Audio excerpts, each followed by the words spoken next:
Thanks for listening to the AZ Wildcats podcast. I'm your host, Mike Luke, joined by the great William Brad Allis. William coming to us from an undisclosed location. Hello, William. Yeah, in my son's room. So. I like it. Is there I was going to say, is he on a recruiting trip right now? Why is the room available? No, he's in the other room. He and his sister were not getting along, so I moved in here to do my work today and thought I'd just do the podcast here. All right, nice. All right, we got a lot to get to this show. We're going to talk about U-19. We're going to talk more recruiting. Jedd Fisch with a very cool remark that I think actually was very good. Elijah Rushing sets a commitment date. We'll get to all of that. But first, we need to talk about U-19. Kylan Boswell, point guard for the U-19 team. He's been a little sporadic with some of the turnovers, but watching him, this is a player that has the full confidence of Tad Boyle, and it's a big deal, Brad, when you're spearheading the U-19 team from the point guard position. No, and he was instrumental in them getting the win in the first game. Obviously, when you are entrusted with the keys to that team, that shows a lot of faith in you. And yeah, other than the turnover thing, he's been pretty good. The outside shooting hasn't been great, but he's been getting it done on both ends of the floor, running that offense. He had a couple key turnovers, that he forced late in some of those games, and they rolled today, I think, by like almost 50 points over Lebanon. I think some of the teams in this tournament, little unusual.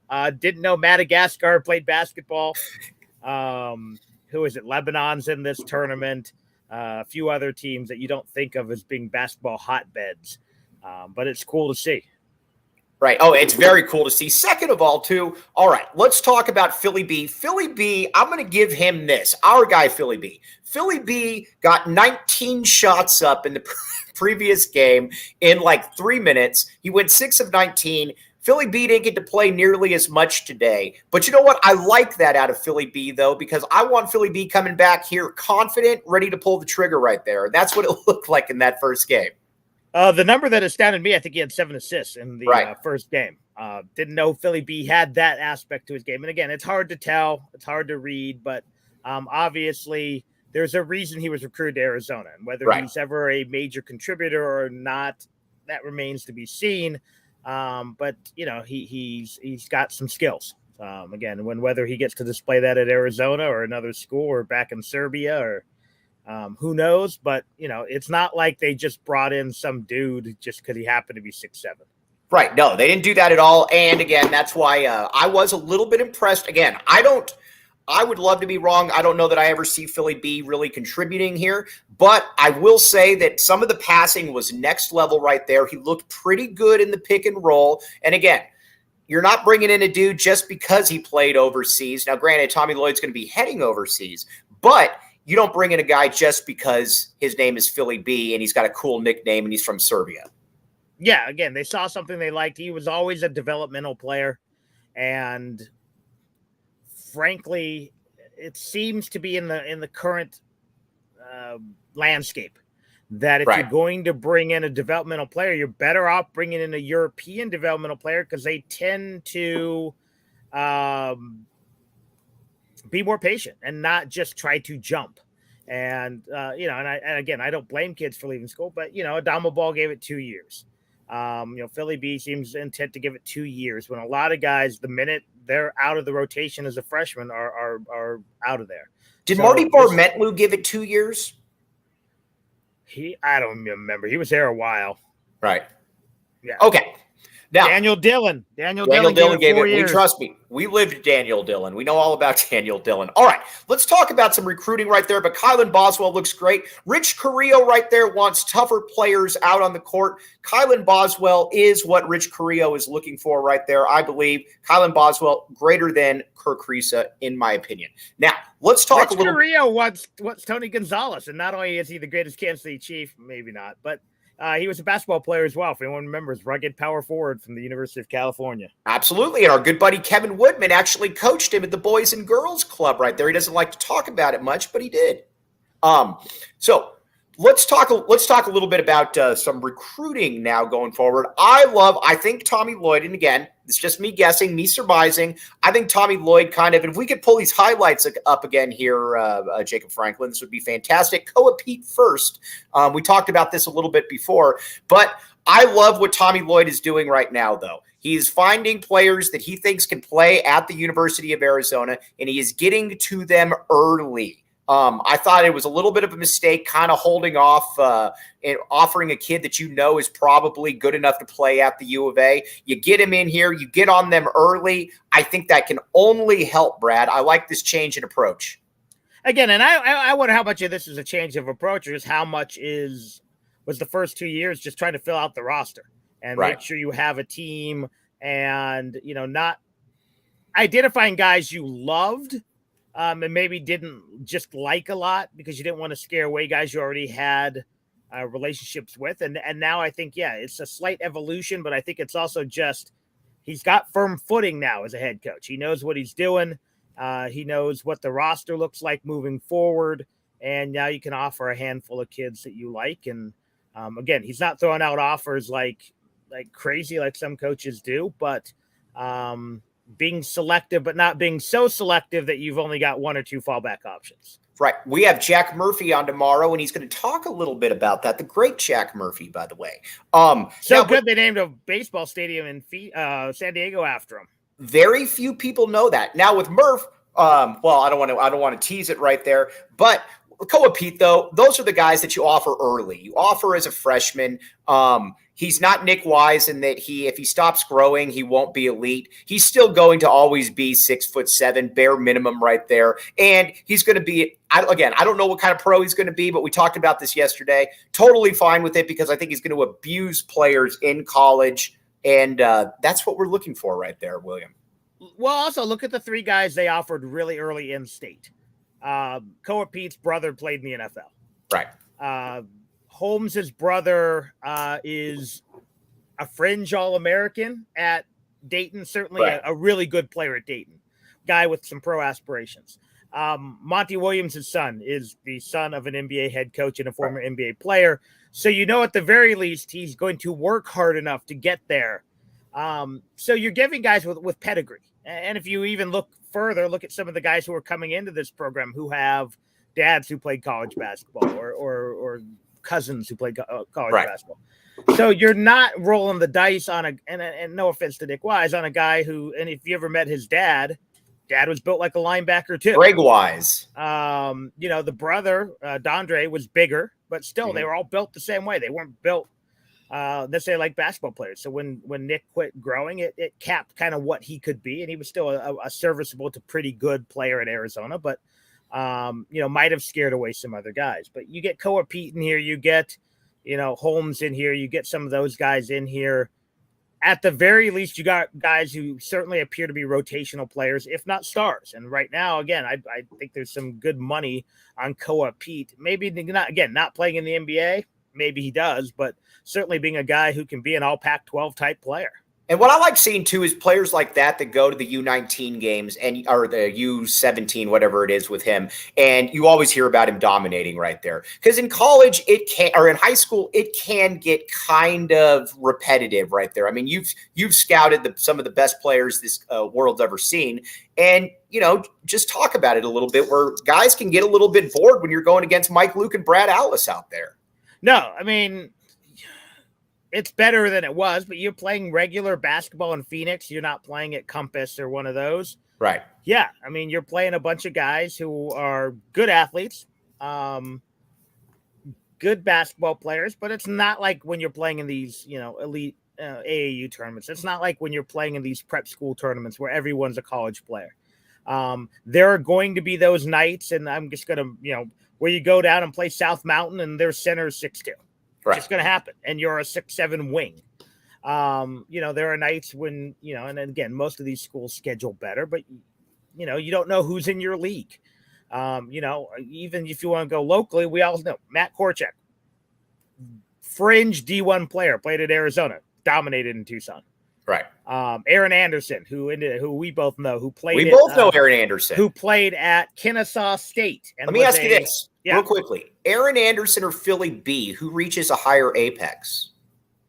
Philly, just because he grew up playing. Aaron Anderson was a baseball player, right? Aaron Anderson became 11 and 9 though at Kennesaw State.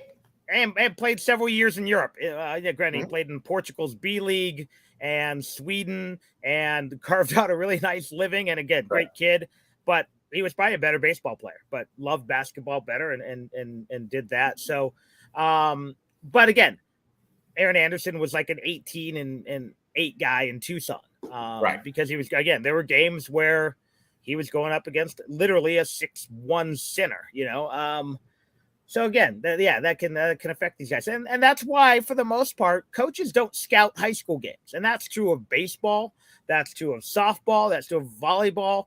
The only reason Lute ever went to a modern day game was to be seen. Right. You scout AAU, and back then it was BCA as well. That's where you're scouting. You're scouting BCI. guys, BCI, sorry, on comparable levels. There used to be more camps. There are less camps than there used to be. The old Nike camp, Adidas shoe camp. You'd go there because you wanted to see, Kobe Bryant go up against Tim Thomas, as opposed to Kobe Bryant going up against some kid from Philly. Some kid from Philly B or Philly? Could be the same thing. All right, let's talk about Carter Bryant here in a second. Jacob, if you can get those ready. But first, Four Peaks. We cannot call Carter Bryant ever part of the Four Peaks movement because he is a wing. William Brad Allis has always said that maybe Arizona should be called Wing U right there. But either way, Four Peaks, the official brew of PHNX Sports. Check out Four Peaks Brew or Four Peaks Pub to keep up with the latest on Arizona's hometown brewery. Must be 21 years or older to drink Four Peaks. Please drink responsibly. And Mountain Mike's Pizza. Mountain Mike, very, very good pizza. Oracle in Wetmore. You could also find him in Sacramento. But the deals here are head over to Mountain Mike's Pizza, order their Mesa, Chandler, or Tucson locations to place your next order. Reminder, new diehards get a $50 voucher upon signing up. All right. Can we play these Carter Bryant highlights right here, though?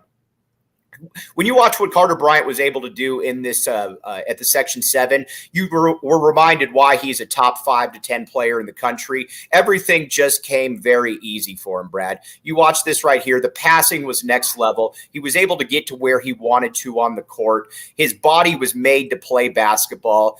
Carter Bryant just checks off every single box that you would want in a high-caliber wing. Yeah, I mean, he looks again like an NBA wing. He looks like a lot of those, unfortunately, those Duke guys, Ingram and Tatum, and long, strong, athletic. He's not wickedly, like, he's not Richard Jefferson explosive, but he's still explosive.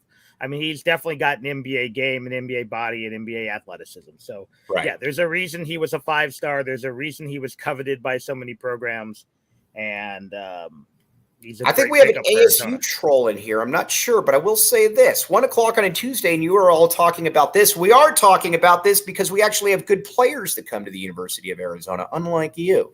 All right. But with Carter Bryant, though, I don't know. I could see him being a 2-year guy. I could maybe see him being a 1-year guy. I'm not exactly sure where he's going to be, but you saw why he was viewed in such a light right there, Brad. And honestly, this is the biggest recruit of the Tommy Lloyd era right here to this point. Yeah. I mean, he had that little dip at the end of spring, and it seemed to have rebounded from that.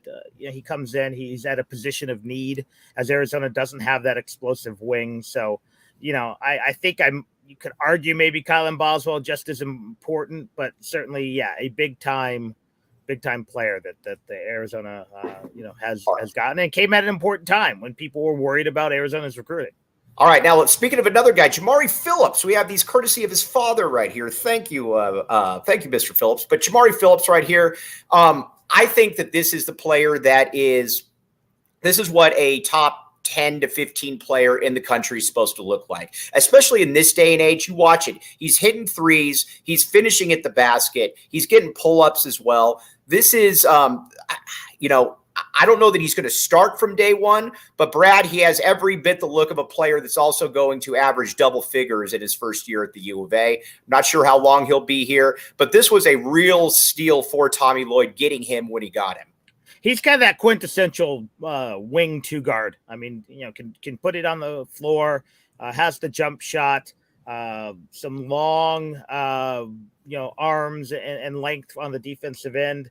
I don't hate the Tyler Dorsey. I don't hate that comparison right there. Yeah, a guy I really wanted Arizona to land, and they did for a while.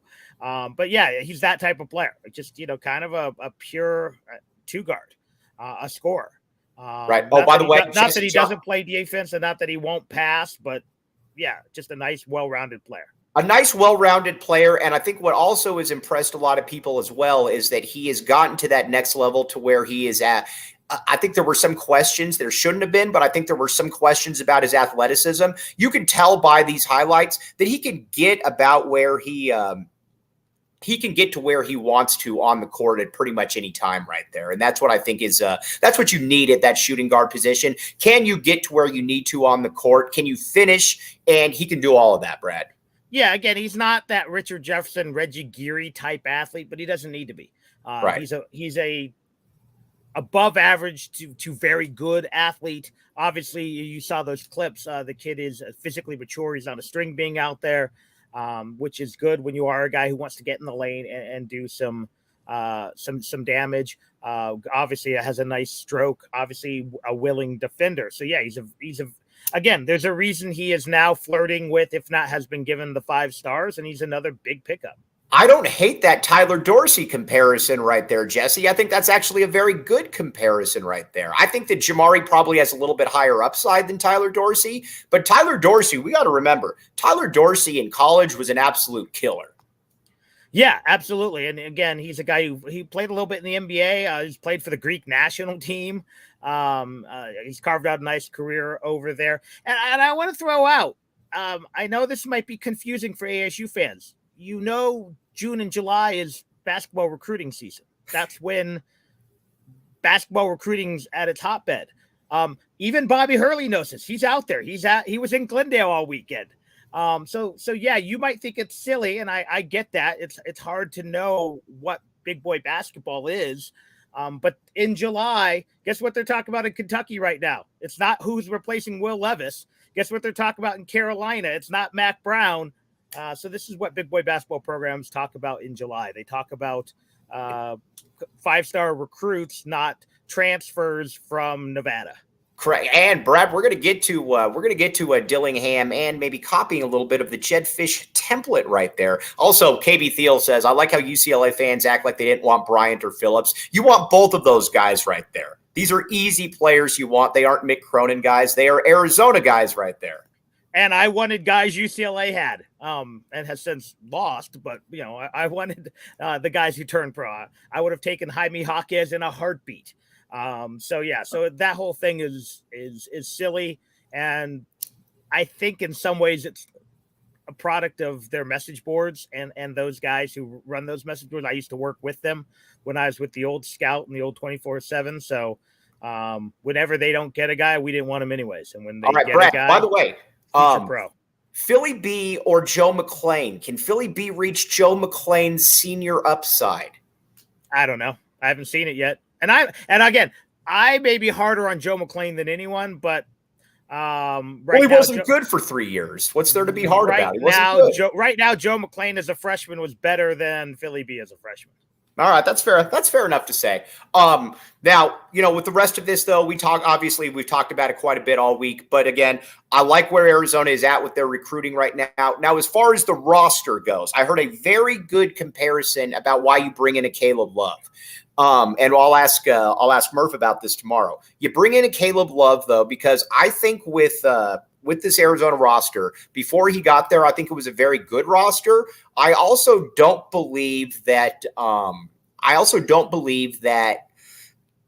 it had the ability to compete for a national title. I think they were missing that one scorer. I think with Caleb Love in the fold, that becomes something that Arizona can really look at right there as a real possibility, unlike ASU.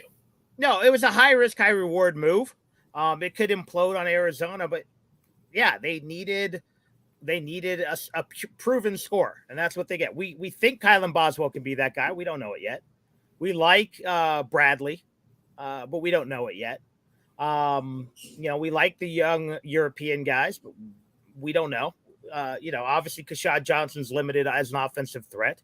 So you bring in a guy who averaged 17 at North Carolina, played in the national title game. Again, there's some baggage. He's a gunner. Right. He can be a black hole on the offensive end. He's a guy who, again, seemed to have some issues on his way out the door at Carolina, that if you believe some of the TMZ rumor mongering, but nothing awful. You know, he didn't bring a gun to anyone in Tuscaloosa. Right. And I trust the fact that Steve Robinson's too old to put up with that crap. Right. He knows the kid.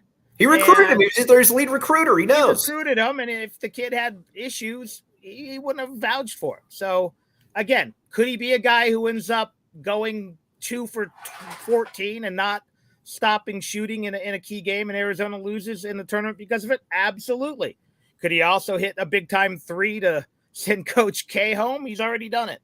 He's already done it, and we'll try to get him to do it again. Now, we're going to move over to a little bit of Arizona football here because I want to get Brad's takes on a lot of stuff, and I've got some takes as well. But first, Tap and Bottle. As we've talked about before, Tap and Bottle, that's where you can find William Brad Allis. Flowing Wells, look at Brad right there. He knows where that money's going to be made coming up with Tyler Allis. Have you decided, by the way, if Tyler will go to Flowing Wells? If we still live in the district, yeah. What if Sal Point comes calling, though? I don't know. I don't want to think about it right now.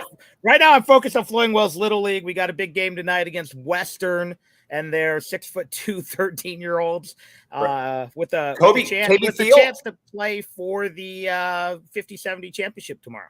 KB Thiel, I need you to go up there, though, and I need you to get a picture of William Brad Allis there because you've done it in the past, and these were great pictures. But if you also don't want to have to rely on a picture of William Brad Allis, come to the Tap and Bottle watch parties for all the away Arizona basketball and Arizona football games. All kinds of good stuff, all kinds of fun. We'd love to see you up there, and you can get some Four Peaks up there as well. Again, support local. Again, Scott, Rebecca do a great job. Now, let's talk a little bit of Arizona football here. Elijah Rushing has announced a commitment date, July 6th. Everybody knows who Elijah Rushing is. This would be a massive get for Arizona. I don't care what he does on the field. The fact if you were able to, and Arizona's one of his 4 finalists, if you were able to get Elijah Rushing, that would really mark a line that, man, Arizona football is real about this stuff right here, Brad, because he can legitimately go anywhere that he wants in the country and be compensated for his efforts. Yeah, obviously it's a big deal. Arizona, and again, it's a 5-star who's looking at other big-time programs. I mean, he's looking at Oregon, he's looking at Notre Dame, looking at Tennessee, and I know some people like Tennessee brings in 5 stars. Right. They don't win with them all the time, but they bring them in. Obviously Notre Dame's Notre Dame, and Oregon's maybe, with the exception of Georgia and Alabama, the hottest recruiting school right now. And I mean, their class is silly. So it's loaded. Again, I have been critical of some of the guys in this recruiting class when you're beating out Utah State for guys. But to be mentioned in with the same breath as those guys is a big deal. And again, I think there are some things you can do locally with the NIL that are unique to he and a guy like Will Height. And hopefully Arizona can take advantage of that. Because I think, again, this is not only a big time guy, not only is it keeping one of the 5 best prospects since I've been in Tucson, I think. Right. He's certainly rated as such. But it's a position of need. I mean, right. Arizona, you look at their roster right now, they're still hurting for pass rushers. Right. So if you could get him along with Keona Davis, not Will Height, if you could get him, that would be a really nice little get right there. Absolutely. Right. So, again, that would be massive, though. Again, July 6th, we'll certainly keep you up to date with that. Also, before we get into a little bit of Arizona ASU football right now, Illegal Pete's.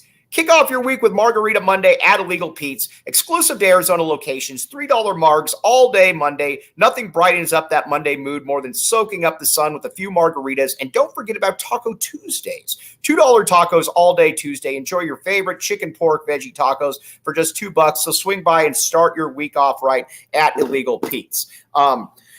You watch it how Kenny Dillingham is doing things when he's trying to get recruits here at ASU, and it's very much along the Jedd Fisch type Twitter about being very active on Twitter, hinting at things that are coming. To me, imitation is the sincerest form of flattery right there. They know that what Jedd Fisch is doing is working. He's got a little bit of sizzle to it, and they're trying to copy that William Brad Allis. I think it's and again, as much as I like to rub ASU's nose and things, do it right now, even if you don't mean it. I don't think he's copying his playbook. I think he's doing what you have to do as a younger coach right now. And Dillingham is I don't know how successful he'll be at ASU. I think it was a good hire. I think it was an interesting hire. He was a guy who really won the Arizona job as well. This is what you have to do. You have to be active on Twitter. You have to continually reinvent what you do. Obviously I know who was it? Cartman took a lot of heat for that 3 stars in Arizona. He was just repeating Herm Edwards' company line, which was probably, Antonio's company line. Dillingham is recruiting the state fairly well. He's not turning his nose up at local in-state guys, and that's something Jedd Fisch has also done pretty well. He's being active on Twitter. They're trying to do things with social media, with their on-campus visits. With no pandemic, they don't have to worry about not bringing kids on campus and hiding them at a park down the street. I think Dillingham, again, as much as I'd like to say he's copying Jedd, no, he's just doing what you need to do in the modern game. When you're Saban, you don't need to be on Twitter. When you're, those guys, you don't need to be on Twitter. When you're Kenny Dillingham and Jedd Fisch and the guy at Oregon, and you need to be on Twitter because that's just where the kids are right now. And you probably need a presence on Instagram or Snap or whatever the new one is. Cause I don't, I'm having trouble keeping up with my kids on social media. But that's what you have to do. And if Dillingham is going to be successful, he's going to have to do that. And my guess is, being a guy in his mid-30s, he's going to reinvent himself several times. Jedd Fisch is a guy in his mid-40s, right? Going to reinvent himself many times. We even saw that with Lloyd Olson, who was reinventing himself in his late 50s and early 60s. It's just what good coaches do. Not everyone can be Saban and act like a grouchy man, like Coach K used to do. That's right. Few and far between, and you've got to reinvent yourself, and you've got to be the next big thing. And if something doesn't work, what was it? The country song between the 3rd and 4th period didn't work. They dumped it. Right. Okay, move on to the next thing. All right, we're going to get to some Jedd Fisch audio here that we have in just a second, but I still am a little baffled, to be honest with you, as to why it became impossible to get in-state kids to stay home. And what I mean by that is, growing up, generally the equivalent of 5-star kids generally went still to Arizona or ASU. There were differences for sure, but you look at the Bates brothers outside of Marion, Arizona, ASU. You look at your guy, Mike Chaska, first-team parade All-American, Arizona. Kevin Schmidtke could have gone to Nebraska at the apex of Nebraska football right there. Didn't. Even later on, Bobby Wade, Mike Bell. What happened in the last 20 years that it became impossible for the in-state schools to keep the good in-state kids home? Yeah, that's fair. So, your mom couldn't watch your games before. That's fair. Your mom had to buy you a phone card to call home because you can FaceTime mom. She can stream every game. Right. They relaxed some of the rules on bringing families in to games across the country. It used to be the only way to watch an Arizona football game was wait till 10:30 at night and watch it on KMSB. Right. Even Phoenix. Phoenix was a 3-hour That's fair. round trip. You're right, William. You're right. It became easier for kids to go across the country.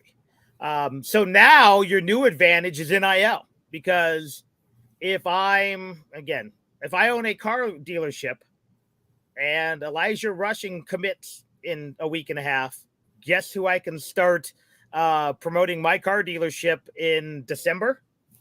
I don't think he can do it during the season, but as soon as, assuming he's not going to play basketball for South Point. As soon as he's on campus.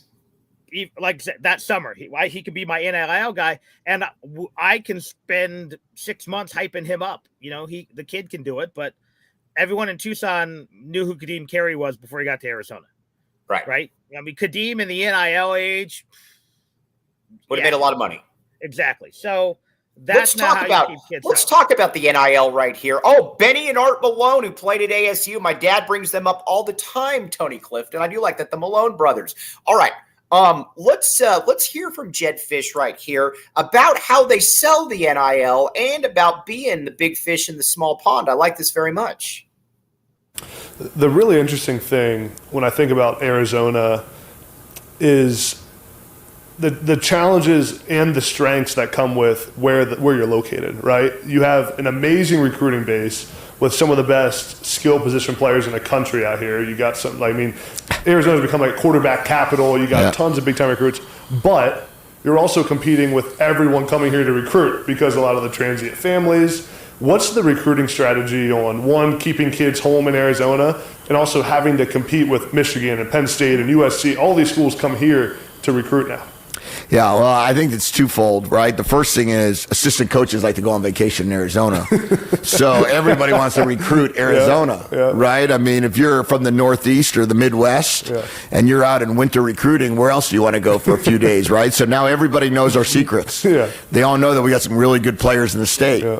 The second thing is, you get into that discussion of, do you build a border? Do you build a guardrails around your state and try to keep people away from it and, make a huge sales pitch about staying home? I think what it comes down to is that what makes Tucson special is that we're in a college town, in a pro state. And we're in a college town in a state, as you mentioned, that everybody wants to be a part of. So it's very transient. People are leaving California to move here. People are leaving other cities to move here. But in the world of NIL, in the world of being able to market yourself as a student athlete when you couldn't do it before. If you want to take ownership of your health, try AG1 today and get a free 1-year supply of vitamin D and 5 free AG1 travel packs with your first purchase by going to drinkag1.com/nextup. You really should want to avoid pro towns. You're not going to be able to put your face up there against Devin Booker's face in a car sales ad, right? They're going to pay Devin. They're going to pay Kyler Murray. They're going to, and you go through the whole process of wherever you're at. If you're in a place, LA's got a lot of people to put on billboards, right? Prior to, a corner from a university. But in Tucson, we are the pro team. And we are the team that everybody knows. And you're the football team, you're the basketball team, you're the softball team of U of A. And that's a big deal. And so what I felt as if when we're trying to keep people in state, especially the high quality players, they have to understand what is the value of your name, image, and likeness. And what is the value if you could actually be successful in a college town in your home state? And that's, I think that has brought a lot of success. I love that. First of all, I apologize about the advertisement in there, Jacob Franklin. I do apologize. But I love that, Brad. You've got to realize that, you know what? You are going to be a bigger fish in a small pond. It's different having an NIL in LA or, a massive city with 10,000 different entities competing for you. Whereas if you're at Arizona, you're the only game in town right there, Brad. I think as we see NIL continue to develop and it actually becomes a true name, image, likeness and not a slush fund, which it is right now. Right. Which it is now. Jedd's comments will be even more true. Because let's be honest, if I'm Joe the car guy in LA and I'm a USC booster, I don't care that the cornerback for USC does not have the name likeness value that Matt Stafford has. I'm still throwing that kid $50,000 because I like USC. Right. But if they come up with a program, which they should, where you actually legitimately have to have a value on your name, then yes, in Tucson, Arizona, and let's use softball for an example. Allie Skaggs, local girl. Great point. Has 20 times the value of ASU's best player. And that's not a slam on the ASU player. It's because he's right. Booker, Kyler Murray, guy for the Coyotes. Right. It just is what it is because of what the product is and what the fan base gravitates around. And it's the same thing with LA. Now, if I am, and I don't know who a big ASU booster who owns a car dealership, sure, he's going to throw money at, Bourget, if he's the starting quarterback this year, because that's the way NIL is built now. I think the NCAA really missed the boat by not assigning value to name, image, likeness. And that's not saying you couldn't throw comparable money at kids, but, let's be honest. A college kid promoting a car dealership should be worth a certain amount of money, no more, no less. An autograph should be worth a certain amount of money, no more, no less. And one booster can't buy 157,000 autographs. And they missed the boat on that because it's not name, image, likeness now. That bar. It's we're paying you to come here. That power bar company out of in Provo, who's promoting BYU athletics and is giving every kid a couple $100, they're not using their faces in advertising. Right. So it's not name, image, likeness. It should be. Just like, I have no problem. And maybe there is a value of being USC starting quarterback nationally that it's not at Arizona, and that should be factored into it. I don't have a problem with that. But, I think we're going to see name, image, like it's just, and Fish and Tommy have mentioned this. I think we're going to see the transfer portal sort itself out better than it is right now, because right now the COVID year is throwing everything for a monkey wrench. And I think eventually the NIL is going to be streamlined. Obviously USC will always be able to throw money at kids that Arizona can't, at least for football. North Carolina basketball will probably be able to throw money that North Carolina State can't. Ironically enough, North Carolina State love paying players, but yeah, there will be an added value of being, I think, and especially the hometown kid, or if you're U of A basketball and the elite player commits to you as a sophomore, then he has 2 years to build up that name brand. And if he's at a prep school, he can probably start cashing in on it for 2 years in Tucson, where, again, as much as we're bagging on the ASU, there's a reason. Phoenix doesn't care about ASU basketball to the level that Tucson cares about Arizona basketball, because they care about the Suns and they care about the Cardinals and maybe the Diamondbacks. And sometimes you think there are more Arizona? You think there are more Lakers fans in Phoenix or Arizona State basketball fans? I think people who spend money probably ASU basketball, but I think if you lined up the jerseys, it's Laker fans. Yeah. I'd agree with that. But again, you know what? There's probably more Laker fans in Portland, Oregon than Oregon Ducks basketball fans. So maybe bad comparison. Brad, how's your sleep going? Okay right now.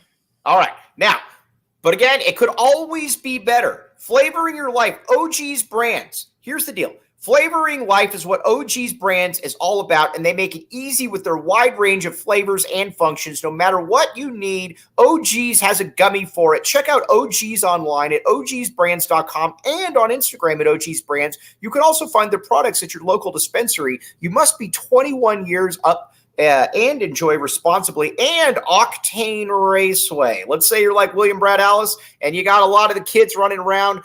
They're playing sports. You got Tyler playing football. You got Riley softball or volleyball? Volleyball. And they say, you know what, Dad, I don't want to actually play anything today. I want to go have a good time. That's where Octane Raceway and Mavericks comes in right here. Again, check it out.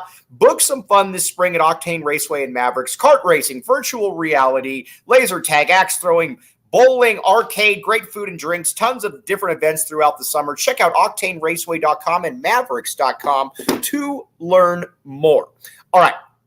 With Arizona football this year, though, Brad, coming in, I am getting more and more bullish on the Wildcats this year. I am very intrigued, though, to see who is going to be. We got 4 positions on the offensive line down.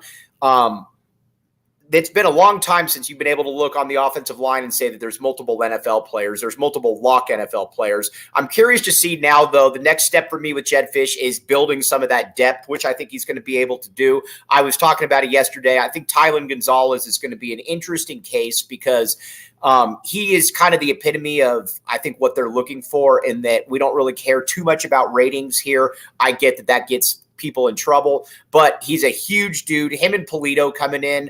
I'd like to see some depth on that O-line. And if that happens, Brad, then I think Arizona's going bowling. Yeah, I still think there's some concerns on the defense side of the ball. I like the offense. And again, I think the offensive line is set that they avoid any major injuries. They're in good shape there. They're obviously deep at running back. They seem deep at wide receiver. Obviously got an above average quarterback room. My concern is honestly pass rush. and safety. Looking at, I saw some. When was the last time we didn't have a concern about pass rush? Brooks Reed and Ricky Elmore? And DeAndre Reed, yeah, those three guys, probably. Yeah. Copeland Bryant before then? Yeah, I mean, the Stoops era had pretty good defensive ends. Defensive tackle was an issue at time, but yeah, I mean, it's the Stoops era. It was the last time they had consistent.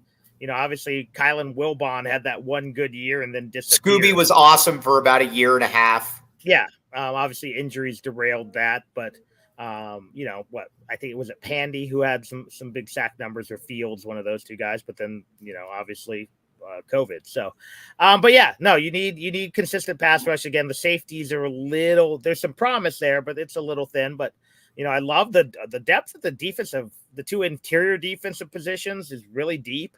You look at linebacker, there's some potential star power there. I think the corners are solid.